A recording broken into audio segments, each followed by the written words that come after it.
Well, hey everybody, I'm John Ritland, and this is my review of Smackdown Live from Indianapolis, Indiana. My voice probably sounds shot. I apologize. I was at an NXT house show in Seattle with the Derbinator. We had a lot of fun, got to meet a lot of really cool wrestling fans, got to see a great night of action, and we're going to be covering that and the Defy Northwest Wrestling show that we're going to be going to later tonight on a Real Honest Radio podcast on Sunday. Really, really looking forward to that, so make sure to tune in. Our voices are probably still going to sound shot. So yes, if you want to know what I have to say about SmackDown, it had its moments. There were a couple good matches, but there was a lot of really samey feel with this. This really didn't feel like it was any different, like it just had pumped up graphics because it's on Fox, and Fox likes to spend a whole lot of money and likes to make everything look really professional. Bruce Pritchard was apparently also in charge of SmackDown and running SmackDown, well, filtering stuff through Vince and, answering directly to Vince because he's one of Vince's biggest kiss asses ever. But anyway, if you want to know what I gotta say, well, it starts right off with the match, which is a good sign. Roman Reigns and Shinsuke Nakamura for the Intercontinental Championship. Sami Zayn on commentary kept interfering to give Shinsuke an advantage. There were some good moves and everything. Do not get me wrong. These two worked well together. I would not mind seeing the program here. We all know it's eventually going to end with Roman Reigns winning the Intercontinental Championship, or is it? Possibly with the main event, we might be getting another challenger. But there was a cool armbar spot, cool powerbomb spot out of that. There was a couple near falls, but looks like Reigns is about to win. And nope, Baron Corbin shows up and puts his big black scepter into the back of Roman's head. That sounds like some fanfic that's about to be written. Yeah, that causes a DQ and everything. Okay, and they beat down Roman, and then Daniel Bryan comes down, and he just runs roughshod for a second, but then Sami Zayn holds onto his leg like forever. Just it was a really, really awkward spot, but Nakamura knocks him out. So, okay, we get that, and yeah, that's just going to set up a tag match that's going to be happening later. Baron Corbin says nothing to Kayla, just puts on his crown and leaves. Kayla, by the way, honestly, I mean, not that Kayla's ever going to watch this. I love Kayla's new hair. It really, really compliments her. I think it's really, really good stuff. And Kayla has grown on me as far as like a backstage interviewer. I like her. And then we get a short jokes video package about Gable. They're calling him Shorty Gable. Well, actually, they're calling him something else here that I'm going to get to in a bit. But it's Gable versus Axel. And, okay, Bo Dallas tries interfering. But nope, in the end, ankle lock for the win. Quick squash match, essentially. It's like 2 minutes. And then Gable cuts a promo. Kayla's there. Kayla's all over this goddamn show, by the way. Not complaining because, again, Kayla has grown on me as an interviewer. And she is doing a pretty good job here. Gable accepts who he is, says, hey, thank you to the people that made fun of me because it made me push harder and everything and do all this stuff. And it was, drink your milk, take your vitamins, do all this stuff. Believe in yourself. Maybe don't do steroids like Hogan did. And don't worry, I'll get to Hogan here in a minute. But yeah, we have that happening. We have Gable essentially embracing this bullshit thing, and he says, oh wait, no, I'm not Shorty Gable, I'm going to shorten it to Shorty G. Why don't you just take a fork and stick it in him right now? I mean, that's fucking stupid. I give credit to Gable if he actually is sinking his teeth into this and trying to make it work, but this is not going to work. Now, the crowd likes him, but for how long? That's a stupid name. That's like early 90s, mid 90s bullshit. Like, T.L. Hopper or the Christmas Creature, which, by the way, was Kane. I mean, some people can't overcome bullshit gimmicks, but this stuff with Gable is just fucking stupid. It is really fucking stupid. There was no need to change his name. We get it. He's short. You know who was also short? Bret Hart. Now, I know that Bret Hart was maybe a bit taller than Gable, but still, Shawn Michaels was kind of short.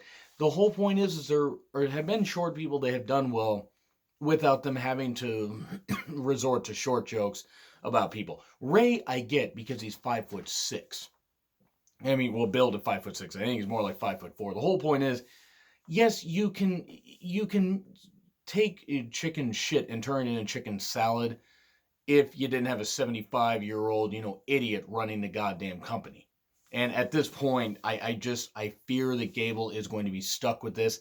It's not going to get him over the way they think because it's probably just going to get him under. I could be totally wrong. I hope I'm wrong because I like Gable, but I just don't necessarily see this working.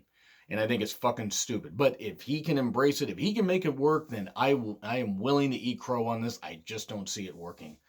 But then we get Hogan via Skype. Now, maybe it's just the fact that my ears, were ringing still from the NXT house show because of how close we were to the speakers. Dear God, and they had those speakers turned up loud. That kind of really hurt.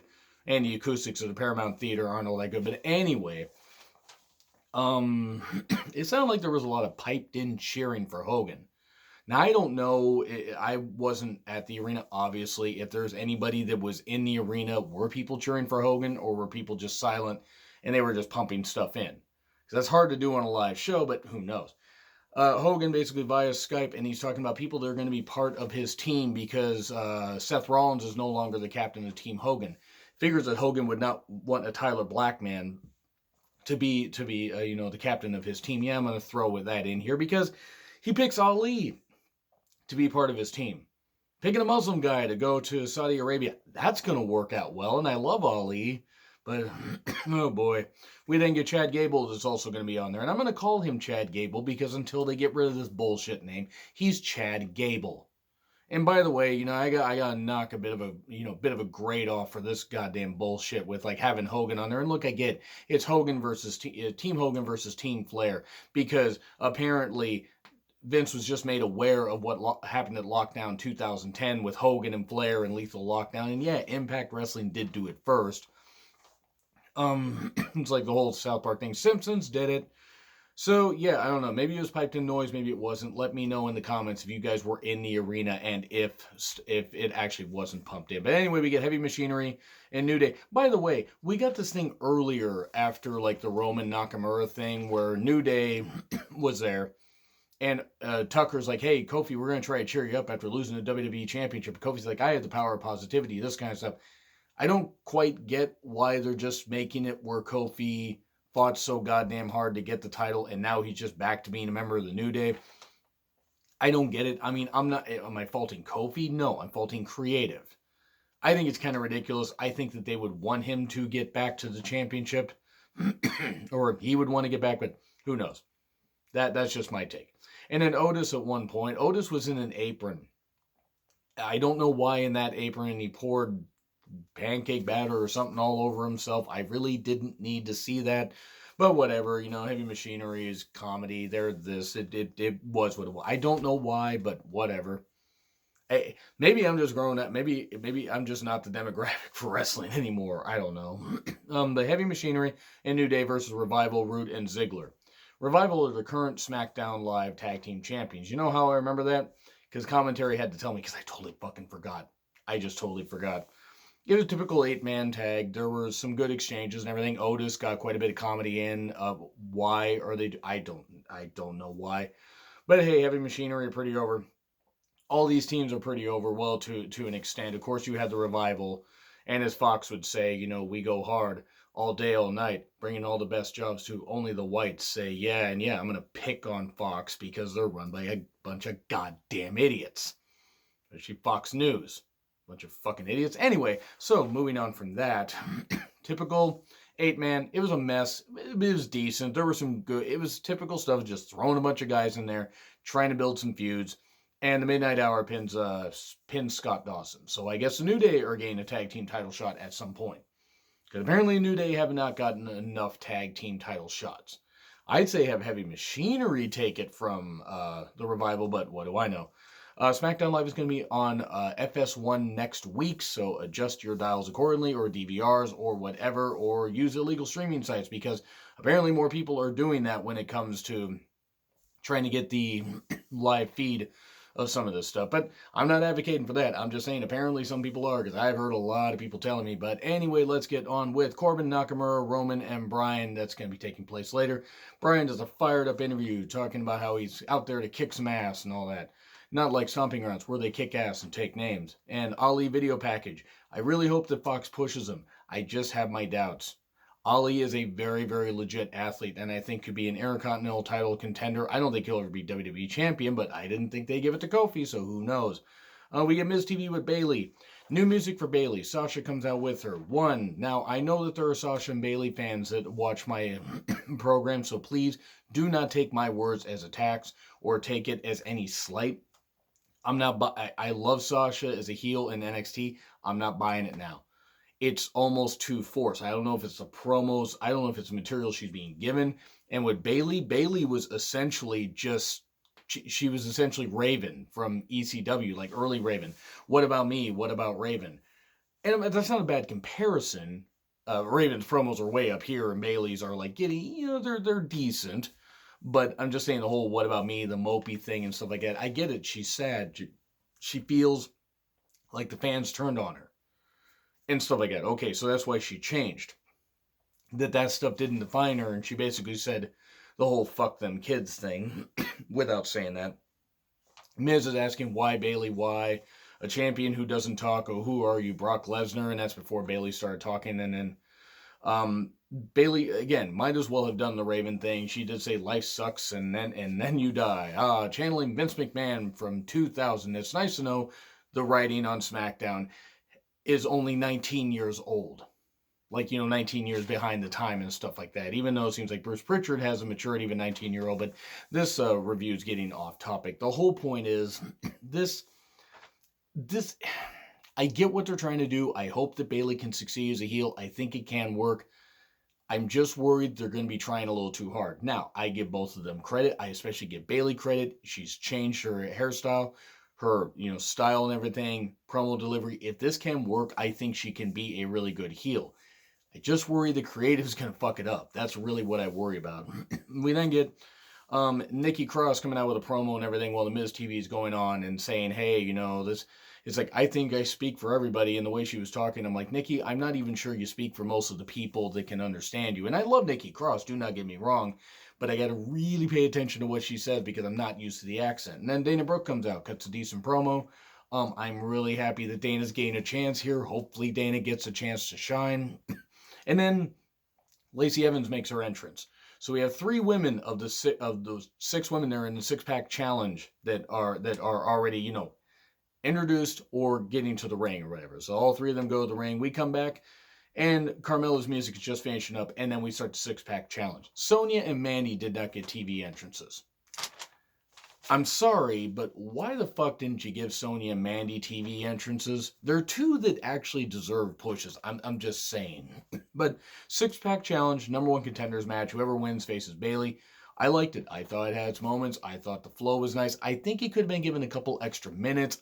There was one particular squash match I don't think you needed to do. And I mean, I'll get to that here in a bit. But at least it serves its purpose. The women all got a chance to shine. There was some good stuff, fast-paced, well done. All these women got a chance to hit at least a couple moves. Yeah, it could have gone on a little bit longer. I would have almost rather had it be an elimination match and give them about 25 minutes because I think you could have made that work, unlike, on Raw when they did an elimination match and it didn't go all that well because they didn't do a good job pacing it, not the women, but the people that put it together.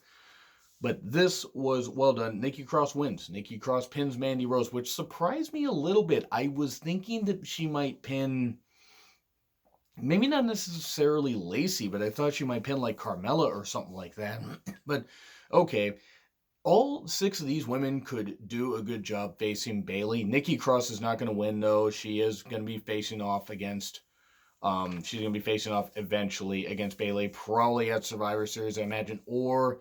Since she could face off with them in Crown Jewel, except, oh, wait, right, they're hyping Crown Jewel and the women can't go there to wrestle because the Saudi Arabian government are fucking idiots.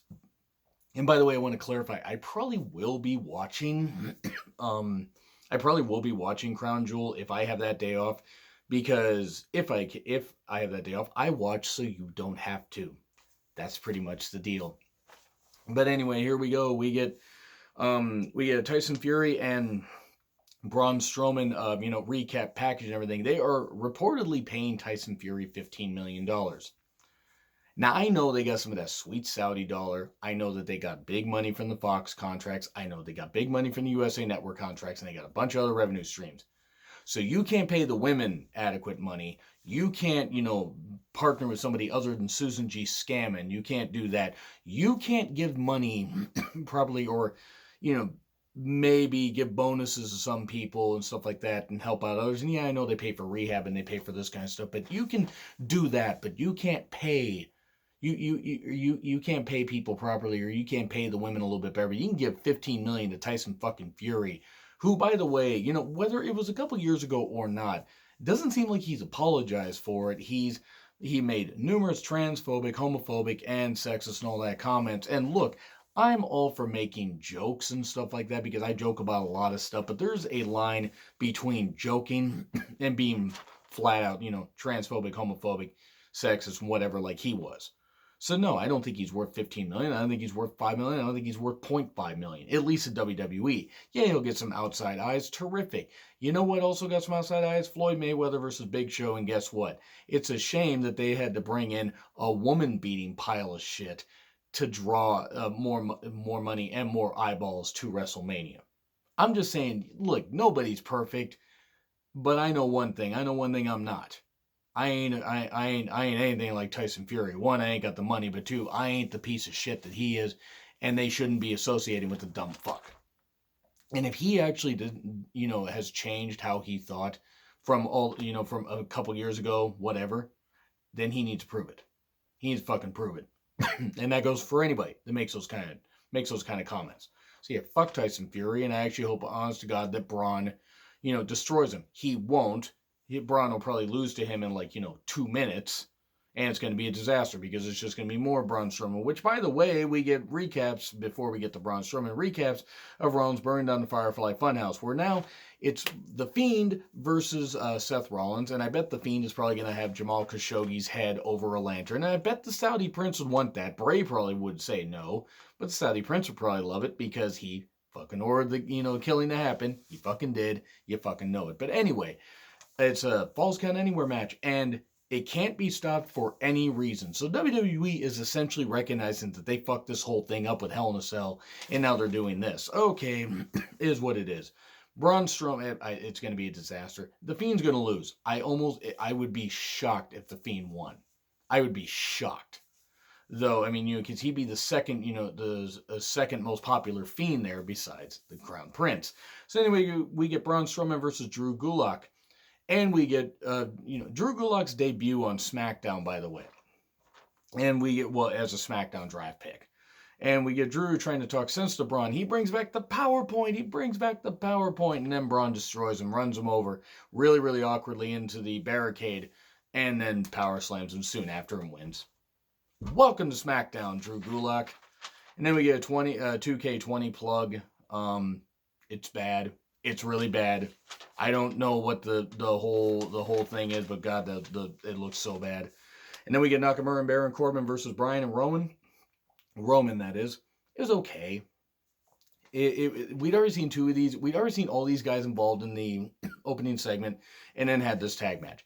To me, that just seems like lazy booking. It just is. Build it to next week to give people a reason to tune in. I'm sorry, it's just lazy because they have so many people they signed to SmackDown. Put another women's match, maybe not in the main event. Have the SixPack Challenge be in the main event.